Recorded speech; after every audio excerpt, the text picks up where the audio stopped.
ሰላም ቤተሰቦቼ እንዴት ናችሁ? መጥቻለሁ። ጎጃም ነኝ። እነዚህ የሰው ህይወት መበጥበጥ የማይሰለቻቸው ሰዎች አሉና ለነሱ አንዳንድ መልእክቶች ላስተላልፍ ብዬ ነውና ሰዎች ሁለታቸው ጥንድ ሆነው ሁለቶቹ አምሮባቸው ደምቀው ሰው እኮ ለሰው አይተኛም። አሁን መሪ ዳኒ ደመቁ ለምንድን ነው የሰው ህይወት ውስጥ ገብተሽ የምትበጠብጩ? እነዚህ ሁለቶቹ አንድ ሆነው እንዳይመሩ ወይንም ደግሞ እንዳያስተምሯችሁ ሆናችሁ እናንተ ማለት ነው። ገባችሁ? መሪም እዚህ ትውላለች የማትባል ሴት ናት። ዳኒም እዚህ ግባ የሚባል ሰው አይደለም።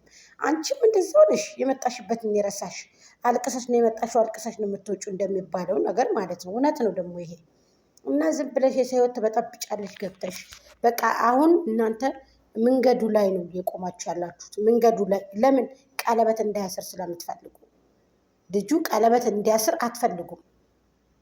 ልጁ አሁን ቀለበት አሰራ ነው ምናምን ብሎ በባለፈው አብርሃም ተናገረ ቶሎ ብሎ። እኔ እንድናገር ፈቃደኛ አልነበርኩም። አስቀድሞ አዲስ ነገር አለ እናሳውቃለን ምናምን ባለበት መሰረት ዳኒን ያቺን ነገር ጠብቀው ነው እንግዲህ ደመቁ እያመጣች እነዚህን ጎረምሶቹን እንደዚህ ቤት ውስጥ ቤቱን እያስደፈረች እያመጣች እንደዚህ ቤቱን እንድደፈር ያደረገችው ማለት ነው። እና ቀለበት እንዳያስር ነው እያደረገች ያለችው ደመቁ። አያችኋት? ከመንገዱ ላይ ሰልፍሽነቷ፣ ክፋቷ እንግዲህ እዚህ ድረስ ነው። አንቺ ምን ያደርግልሻል ክፋት? አልፈልግሽም ተባልሽ አይደለም? እሱ ልጄን የምፈልገው ልጄን አሳይኛለሽ አይደለ እንዴ? ልጄን አሳይኝ፣ እኔ ልጄን የምፈልገው ደመቁ ሲልሽ ልጄን መብት ነው፣ ከኔ ግን እንዳትደርስ ብለሽ በቃ ሁልጊዜ ካሜራ ደግነሽ እንደዚህ ትስቂያለሽ ደግሞ አይደለም? እየሳቅሽ ነው አይደለም? አንቺ ላይ ነው የምትስቀው ወይንስ ህዝቡ ላይ ነው የምትስቀው? ይሄ ጥያቄ ነው። ህዝቡ ላይ እየሳቅሽ ነው ወይንም ራስሽ ላይ ነው የምትስቀው? አንቺ ቅንጭላትሽ ላይ ነው የምትስቀው። ቅንጭላትሽ ይሄ ኮንታክት እኮ ነው ያንቺ። ገብቶሻል? ይሄ ቅንጭላት በምንድንሽ ነው አንቺ የምታስቢው? በእግርሽ ወይንስ በቂጥሽ ነው የምታስቢው? አንቺ ሴትጌቱ ቅንጭላት ባዶ በቃ ብዱን ቅንጭላት በቃ በቅንጭላት በአልባ ምን ነው የአህያ ቅንጭላት ነው እንዳንቺ የተሰካብሽ ከዚህ ከራስሽ ላይ። ልጁን እኮ ሊያሳብዱት እኮ ነው። በቃ ሰንደል ለኩሶ ሰንደል ከራሱ ላይ ሰክቶ ቁጭ ብሎ መስመር ለመስመር በቃ ሲጃራ እያጨሰ ቁጭ እንድል የሚፈልጉት። ይሄ ነው ኬዛቸው፣ ይሄ ነው እውነታቸው የነሱ ማለት ነው። በቃ እንደዚህ እንድል ነው። ምን ነው እንደዚህ እናንተ እንዴ? አብርሃምስ ቢሆን ከእሷ ጋር አንተ ምን አስሄደህ? አንተ የሚዲያ ሰው ነህ አይደለ እንዴ? አንተ የሚዲያ ሰው ነህ። አባትነትህ አይፋቅም። አባትነትህ አይፋቅም እኮ ልጅክ ነው። ስለዚህ ለቀቅ አድርገክ እርር ድብን ማድረግ የምትችለው እሷን ቀለበትህን ሂደህ አስረክ በቃ አዲስን ህይወትህን ከሄርሜላ ጋር ስትጀምር የዛ ጊዜ ድብን ትላለች ማለት ነው። አሽቃባጩ ይሄ የሚያለቅሰውም ሶሻል ሚዲያ ላይ ይሄ የሚዘቀዝቅ ከነበተሰበክ የሚረግጥቅ አፉን ቁልፍ አድርጎ ዝግት አድርጎ ዝም ይላል። ይሄ እኮ ነው እውነታው። ይሄ ነው እኮ ኬዙ። እንደዚህ ብለው ማናቴ አይቻሉም እኮ። በግ እኮ አይሰማም እኮ። ተው ብለውት እኮ አይሰማም። በግስ ታርዶ መቼም ስጋው ነው ይበላል። ይሄ እነዚህ ለገበያ እንኳ ቢቀርቡ የማያዋጡ ሰዎች፣ የማያወጡ ሰዎች፣ 2 ብር 3 ብር የማይሸጡ ሰዎች እዚህ እየመጡ ያተረማምሱን እንዴ?